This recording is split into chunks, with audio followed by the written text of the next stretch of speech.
Well, I just have to say it this way. The woods, they demand respect. Being in the woods taught me a whole lot. How to listen. Not just to the sounds you heard in the woods, the critters that were talking back to you, but to people and myself. Calling critters, well, it became second nature to us. After all, we just wanted to feel connected to all the wild critters. The truth, well, it's got a ring to it. And we made it ring louder and louder and louder. And once you heard the truth, never forget it. Hello, I'm Will with Primos. Primos is more than a logo on a call. For 50 years, it's been the sound of hunting itself, echoing through camps, tailgates, and living rooms full of worn-out DVDs. It taught us that the misses matter. Damn right. That honest hunts beat perfect ones. And that the best moments in the woods usually come with a laugh. God dang.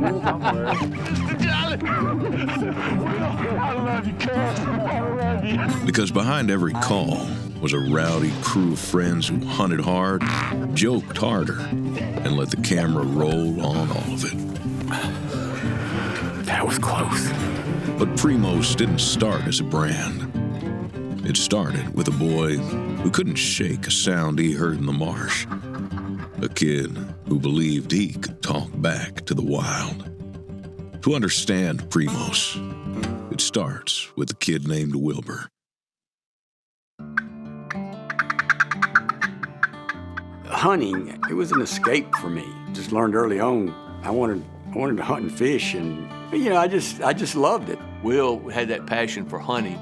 One time he took one of my pellet rifles and he shot a red-winged blackbird. I think he was like 6, 7 years old, and told him, man, those things are good to eat. He said, really, really, really? We built a fire, we plucked the bird, put it on a stick, roasted it, and I let him eat it. I wasn't hungry at the time. Will's early love for hunting only grew with time, and soon curiosity followed.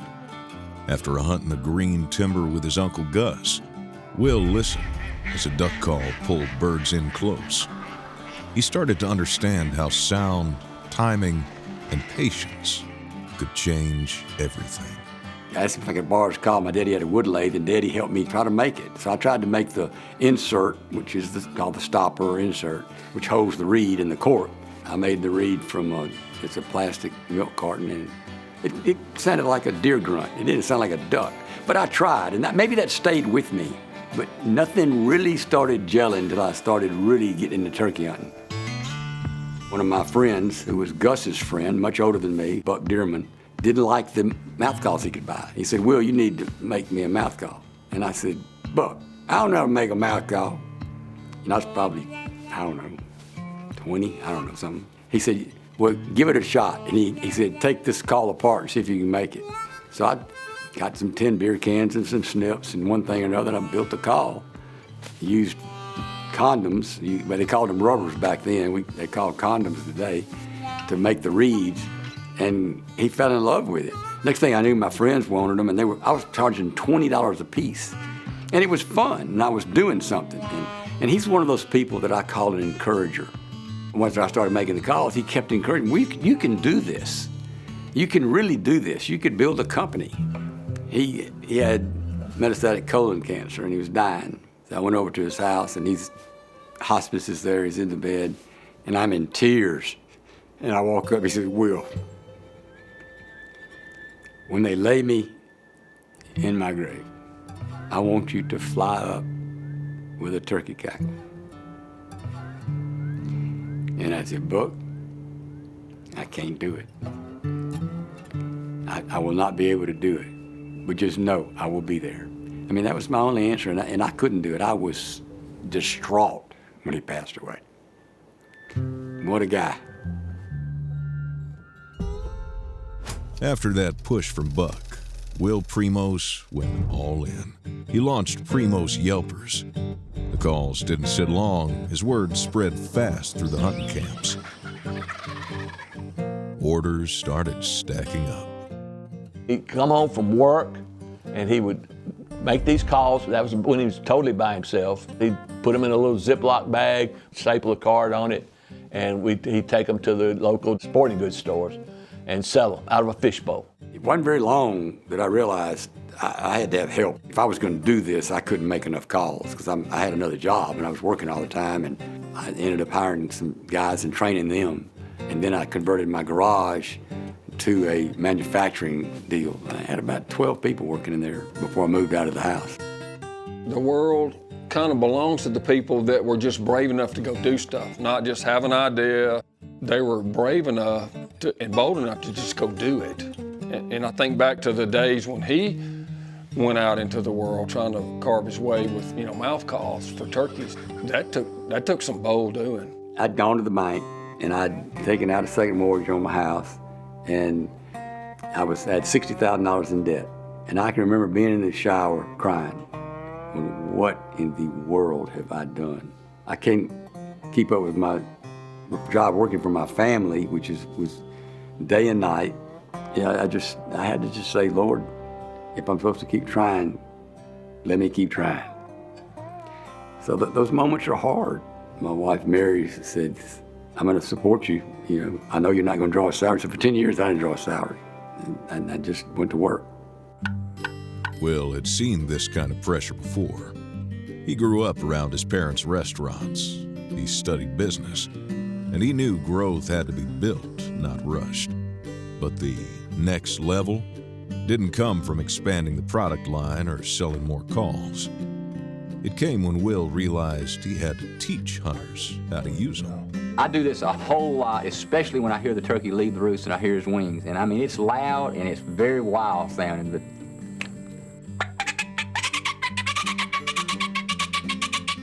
if you don't teach people about this ecosystems and how they work and how God made it, and you don't want to protect it or help restore it, it's gone. It'll be gone. So we wanted to tell that story. I wanted people to love turkey hunting. I wanted to share with them the stories. So what was available to us? Well, it was the audio cassette at first in 1983. And I went out and hired a guy with a Swedish Niagara recorder that he had to open up and sit on the ground, and I had to talk to the turkey, and he's got mics going everywhere. And I said, you've got to get the sounds, you've got to get the red birds, you've got to get the earth waking up in the morning. And then I gave everybody instructions. there's one little angle where the slate will make vibration with the striker. See, there's no sound right there, but as I tilt it, see where it comes? So,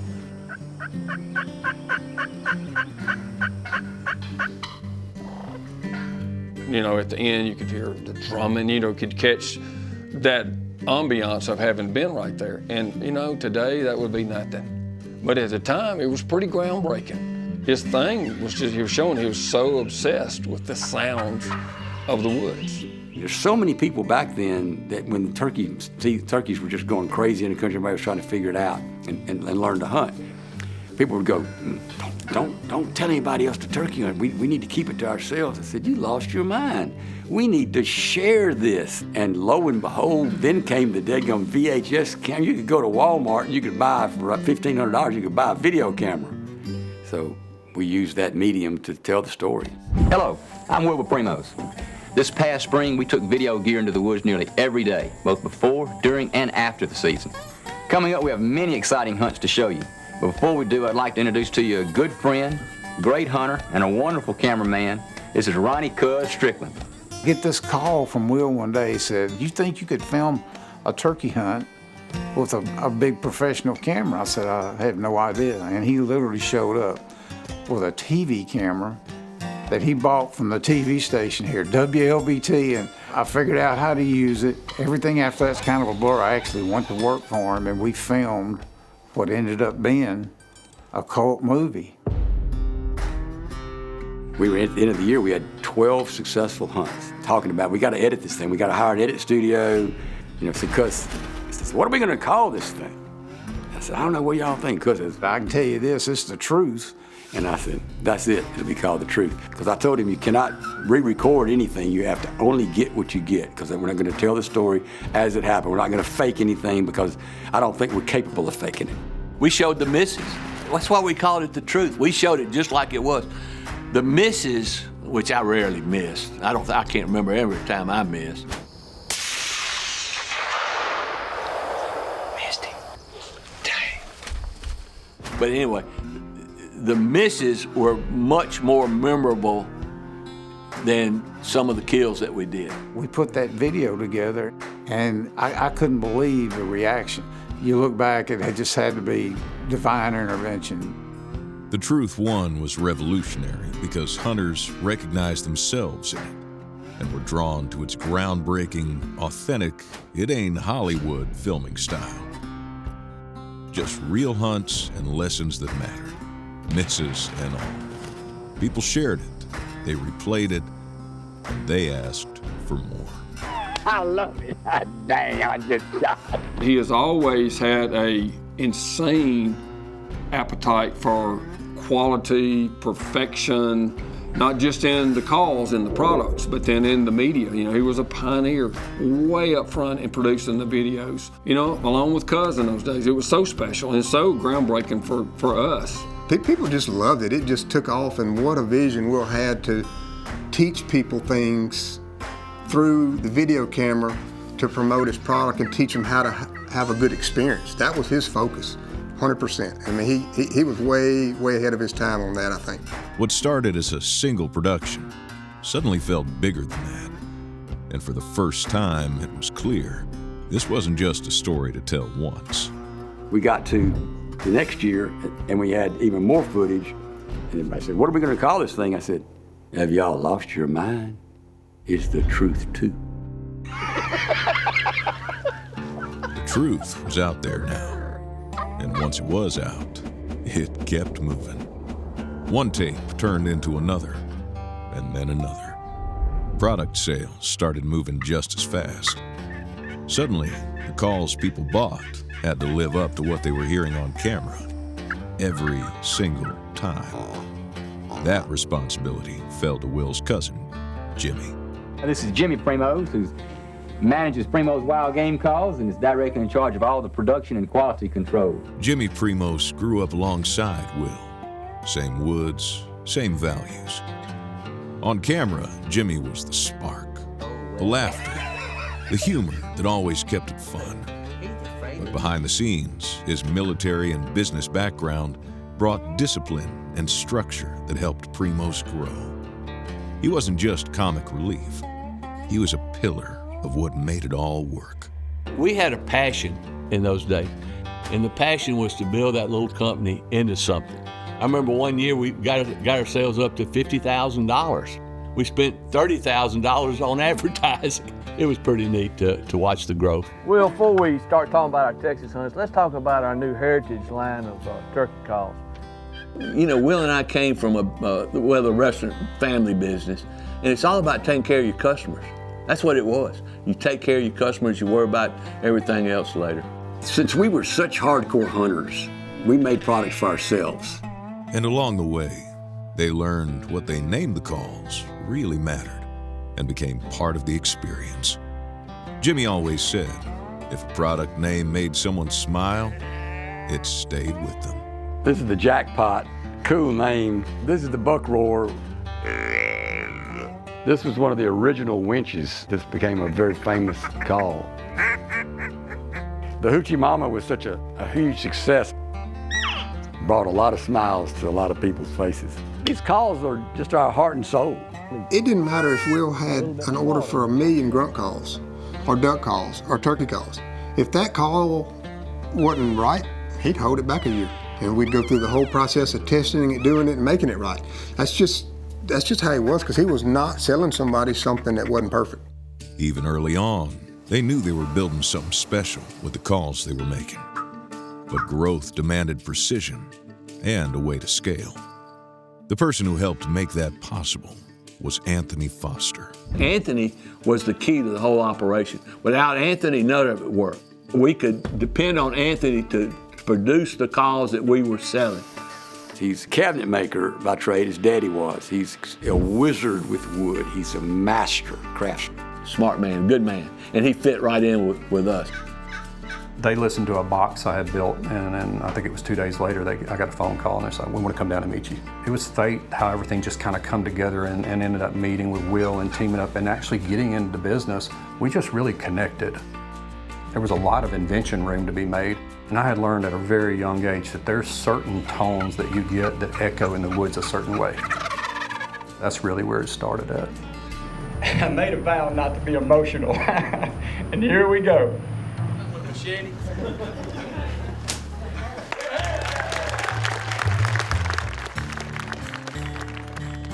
As Primos grew, Anthony's CNC expertise gave them the ability to refine and scale across every category.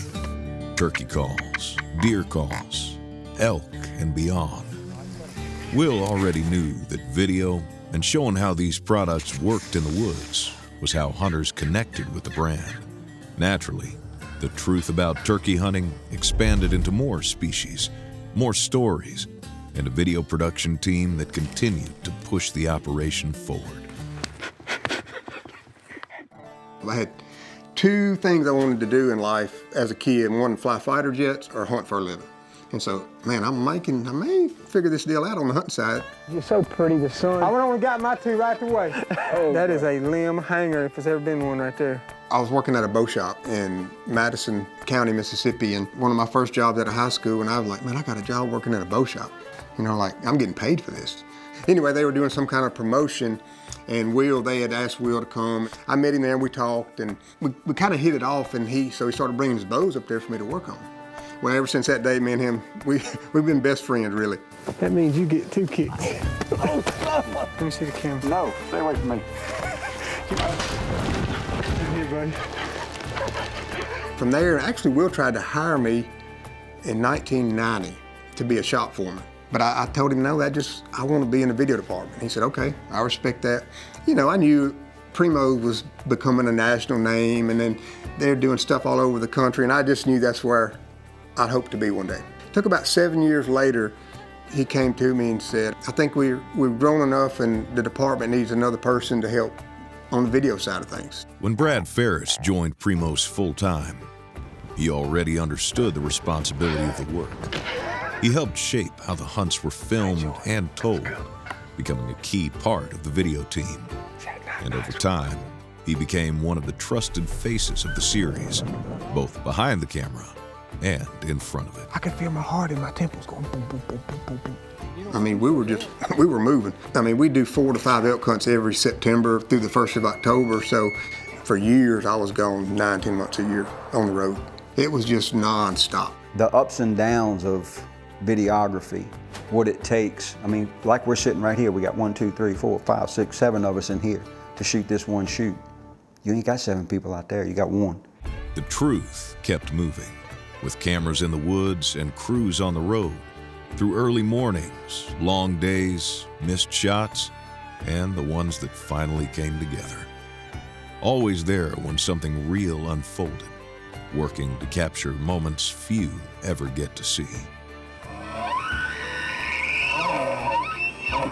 We want to take the people watching our videos in the tree with us. They want to be on that hunting experience with you. That's the way we always approach filming hunts through the years. Man, it ain't gotta be perfect, and it's not gonna be perfect the way that we always did it. But we wanted them to feel like they were right there in the moment with us. Reality TV is what we were doing before reality TV was truly reality TV. The creative mindset behind the truth, honestly, was the truth. How do you find new ways each year to keep everybody on the edge of their seat when you're realistically doing the same thing? For us, it was more about bringing the hunt to you because of the game call side of it. Let's speak their language, let's understand what they're saying, and let's share that and teach that with people without running it down their throat. Just let them watch it happen. Across hundreds of episodes and countless seasons, people watched it happen. Good gracious, look at all this. It's just amazing the number of videos that we produced. I mean, from the truth about turkey hunting, elk hunting, deer hunting, truth 12 big bucks. That's me and Brad. Good gracious.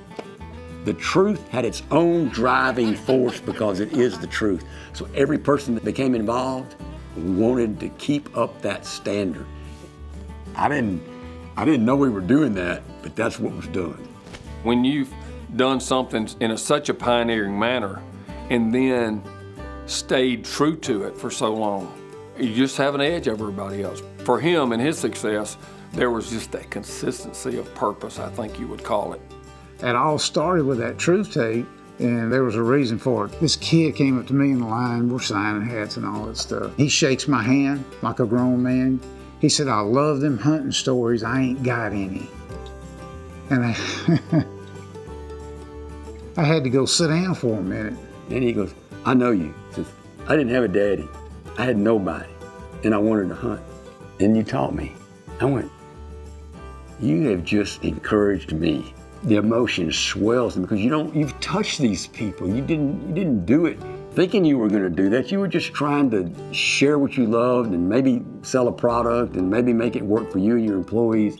But for somebody to say something like that to you, it's a responsibility. It's a responsibility to hold your head right and to be thankful.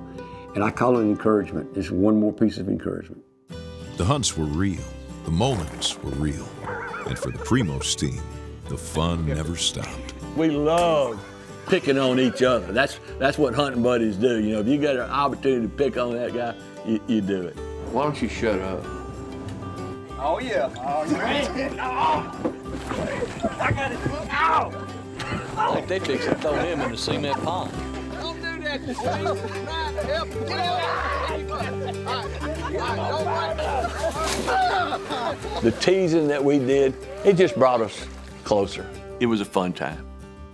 It's all about the people.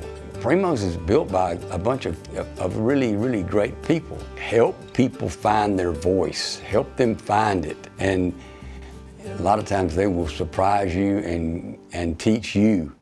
As they say, every good run comes to an end. The Truth video series officially wrapped in 2017. A television run followed, carrying it through 2025. Today, Will Primos is still as active as ever, still sharp, still himself. That was a fun day. How about that hat? Golly, what was I thinking? The years have ticked by, but some things never change. Was that a miss? That was a miss. Huh? That was a miss. You missed that. I missed it for you to make you feel better. Pull. Double. All right, Brad. There we go. All right, Jimmy. And I'm gonna suggest you shoot 3 first and then shoot 4 up here. Okay, I'm gonna shoot 4 first. All right, pull it. Hell, I can't even see it.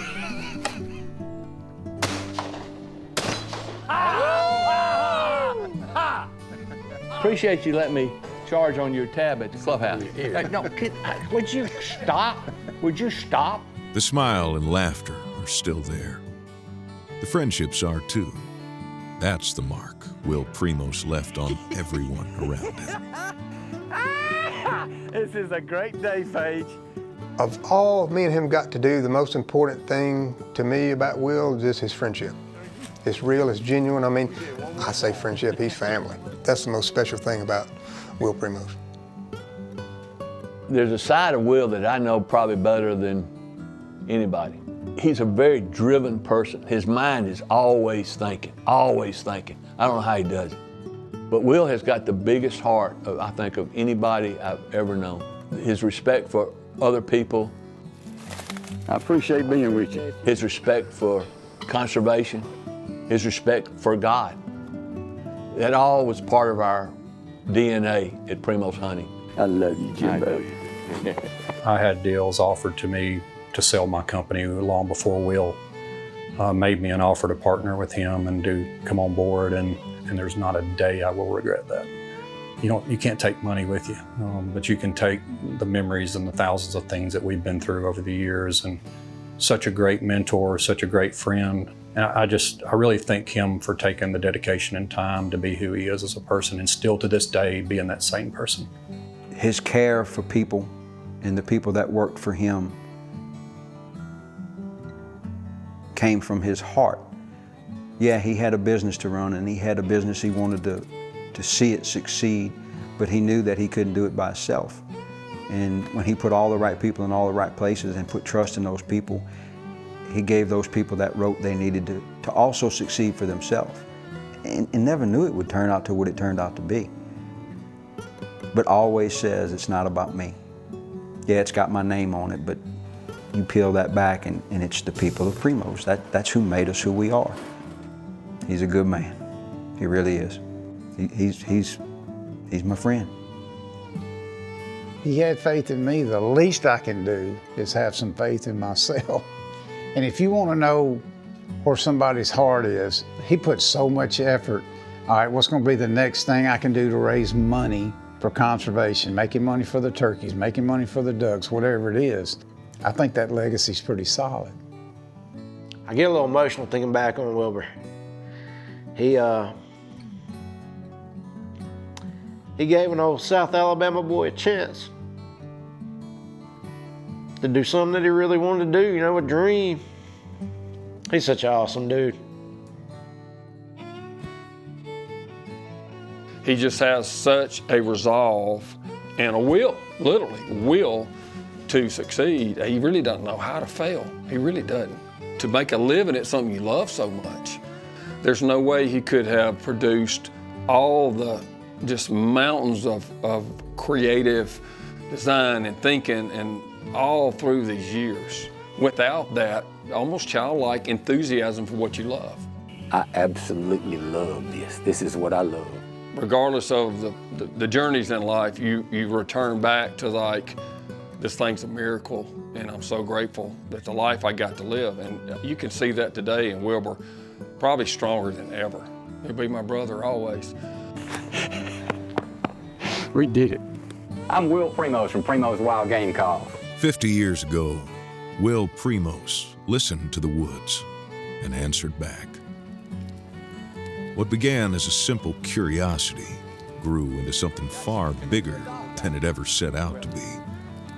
A brand, a body of work, and a spirit that shaped generations of hunters. Will taught us that hunting isn't just something you do. It's something you listen to, something you respect, and something you share. Thanks for hanging in there with me. He showed us how to speak the language of the wild and how to pass it on. He reminded us that the moments between the moments matter, and that hunting was always meant to be fun.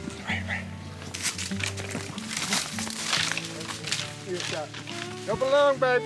I thought he was gonna get us.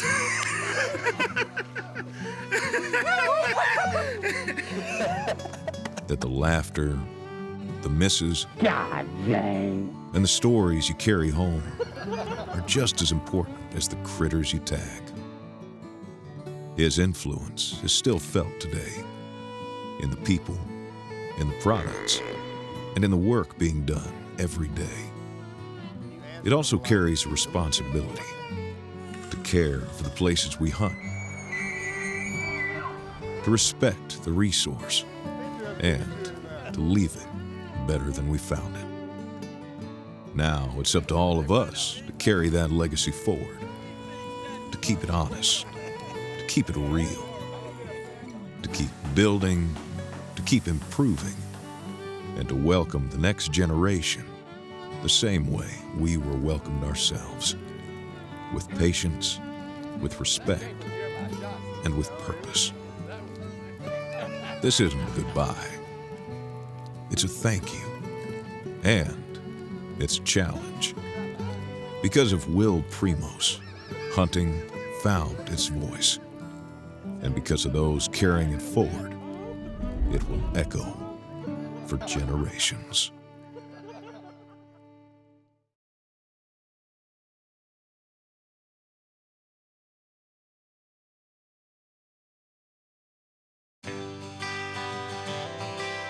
This deer. Let me say drop time. Easy. You gonna throw something out?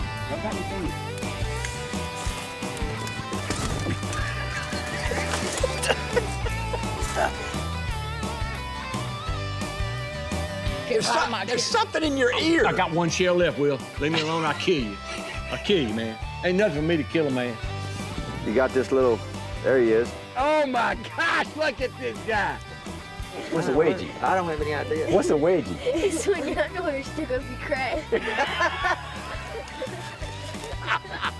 You're getting blood on my brand new boot. I'm sorry. That was awesome, man.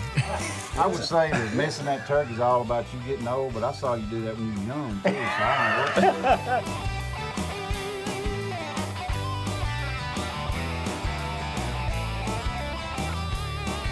do. Magic can with that is.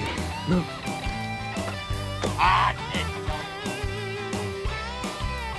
But we've enjoyed it. We look forward to next time.